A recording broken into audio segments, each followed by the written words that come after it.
আজকে আপনাদেরকে দেখাবো দু ধরনের মানুষ। প্রমাণ হয়ে যাবে এখানেই, এই যে সোশ্যাল মিডিয়ার মাধ্যমেই, যে দু ধরনের মানুষ থাকে। আবার প্রথম ধরনের মানুষ দেখাচ্ছি, দেখুন একবার। इंडिया वालों तुम लोग को पता है कि बाप हमेशा पहले आजाद होता है। हम अंग्रेजों से पहले निकल गए एक दिन आज हम सेलिब्रेट कर रहे हैं और जो बचेगा ना केक वो हमारे शायद नदीम से जेवलिन करके थ्रो करा यार वैसे 2 नंबर पे आने का तुम लोग को क्या शौक है? এদের মানে কিছু কাজ না থাকে না। এদের কাজ হচ্ছে একটা ভিডিও বানিয়ে ইন্ডিয়া মানুষদেরকে উত্তক্ত করা। এটা হচ্ছে এইসব ইনফ্লুয়েন্সারদের কাজ। এর কিচ্ছু কাজ নেই আর। এটা হচ্ছে ওদের মিনিমাম কাজ। একটা ফোন বার করলাম, ফান বার করে একটা ফালতু ফালতু বকে দিলাম, ব্যাস ভাইরাল হয়ে গেলাম, ইন্ডিয়ার লোক খেপে গেল, তাকে খিস্তি খাস্তা করতে লাগলো। এটা এদের কাজ। আর একটা ভালো ভিডিও দেখাচ্ছে, সেটা দেখুন, যে একটা সম্মানীয় জিনিস কী হয় সেটা দেখুন।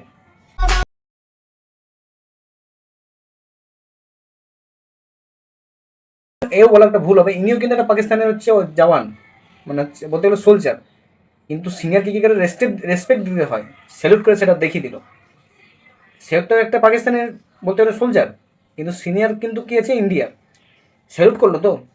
এখানে যে সম্মান, আগেরটা কী দেখালাম, ফোনটা বার করে বকে, উল্টাপাল্টা বকে, যা খুশি বকে ভাইরাল হয়ে গেল। এখানে ডিফারেন্স মানুষের মধ্যে, একটা রিয়েল একটা রিয়েল, বুঝছো? এটাই হচ্ছে ব্যাপার দুনিয়ার। জয় হিন্দ, হ্যাপি ইন্ডিপেন্ডেন্স ডে।